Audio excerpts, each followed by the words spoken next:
Hi everyone, I'm George. I'm the creator of George's Hockey Corner, as some of you may already know.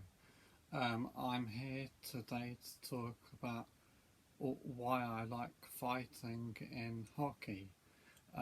It's not just because they are exciting to watch, it's because I also see it as a way to stop opponents from bullying the teammates.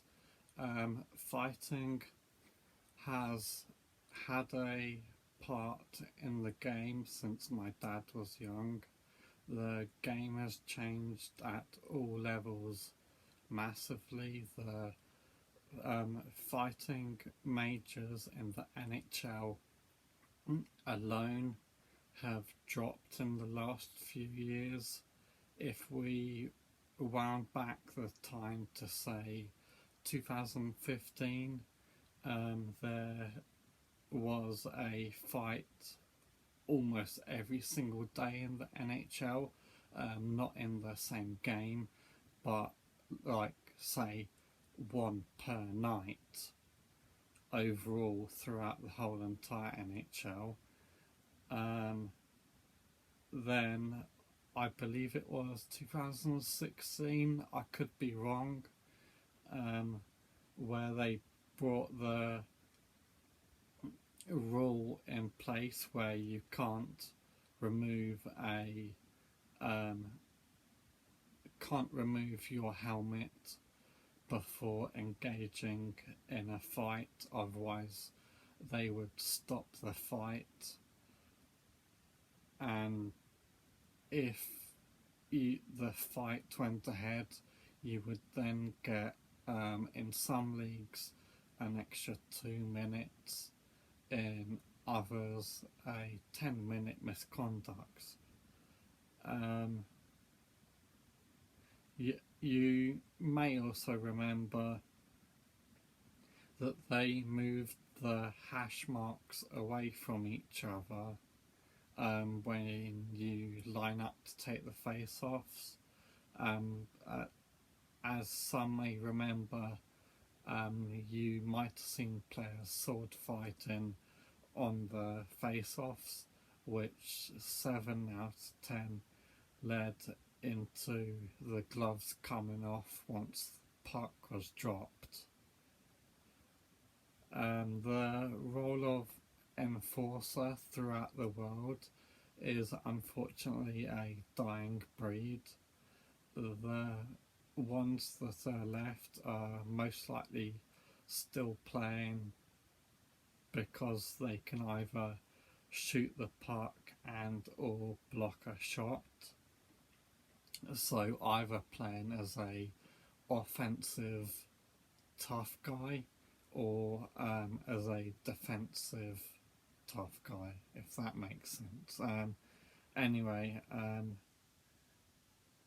the days of every single team needing a enforcer, well, 2 to 3 enforcers to be exact, are unfortunately long gone, and in my opinion I can't see them returning at all.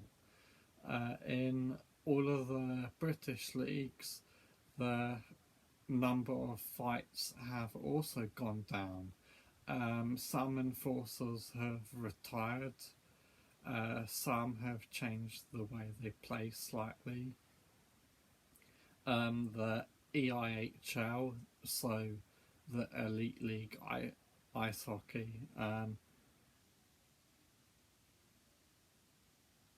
has had a few NHL enforcers play throughout the years. Brian McGrattan, Jay Rosehill, Kevin Westcott, and Cam Jansen being 4 that I can think of on the spot. Personally, I see the tough guy role as a role where you have your teammates back and you're not scared to throw hits and you're at your opponent, and you also aren't shy to drop the gloves.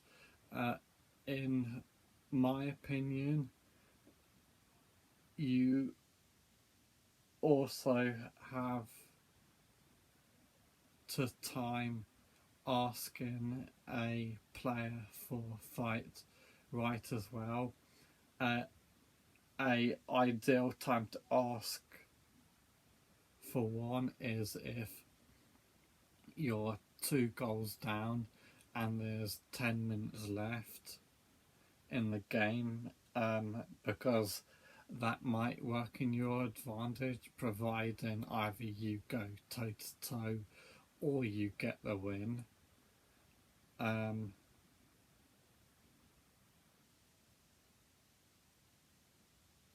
But I also think that if your opponent takes off the helmet, I believe you should as well.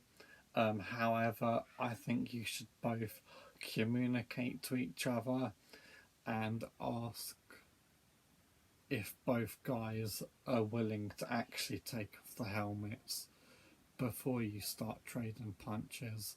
I say that because not all tough guys actually like taking off the helmets.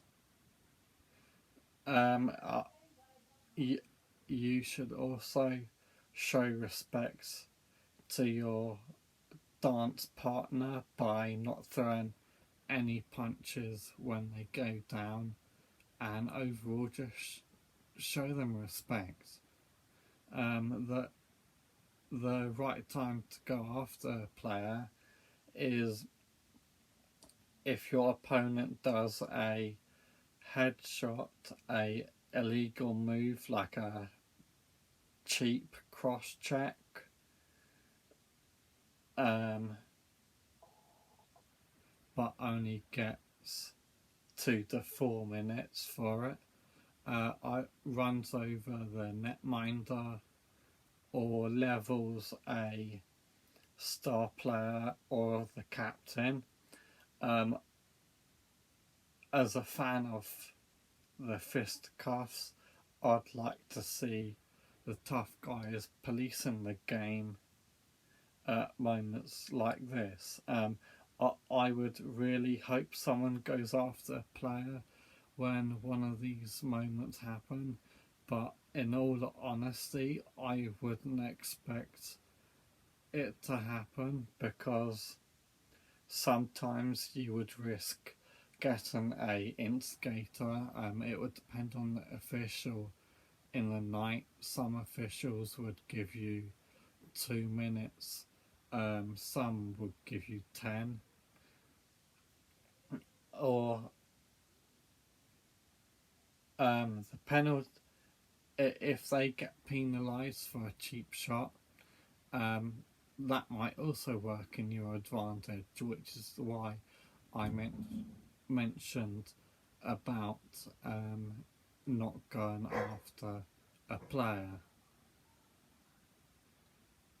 And if that player does end up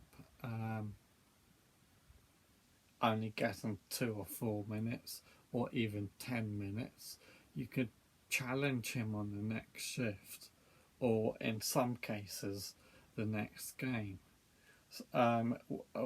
My reputation started for filming the fights back in the Guildford Flames EPIHL days, where Nicky Watt fought Grant McPherson at centre ice. You can now take a watch of my clip and see what happens.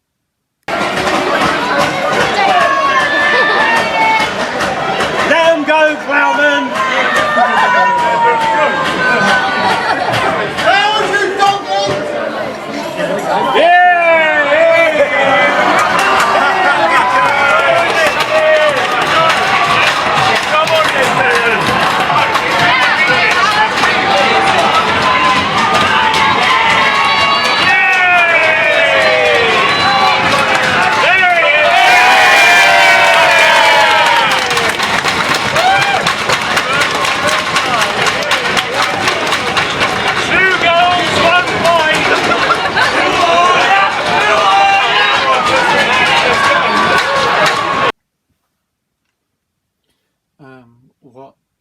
triggered that fight is because Ross Bowers from the Milton Keynes Lightning had Nikki held against the goal. Then the whistle blew. As soon as the whistle blew, Nikki's gloves came off, but Ross refused, so the officials stepped in. Then McPherson then skated over and offered to go, so they both ditched everything and had a short scrap at centre ice. Nikki's helmet was already off, so to make it fair, Grant also took his helmet off as well. And then in 2015, a lot of people know that I went to Ottawa and then watched my first ever NHL game as the Ottawa Senators played against the Edmonton Oilers. And I kept saying to my uncle that if the gloves come off, I will be upstanding. The gloves came off, so I was upstanding, and Chris Neal dropped gloves with Luke Gazdick.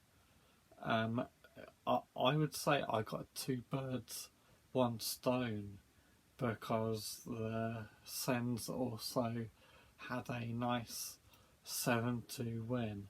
Then a few weeks later, I watched my first ever Guildford Flames away game in Basingstoke, and I saw Andy McKinney and Declan Bulmer go toe to toe, which you can watch here.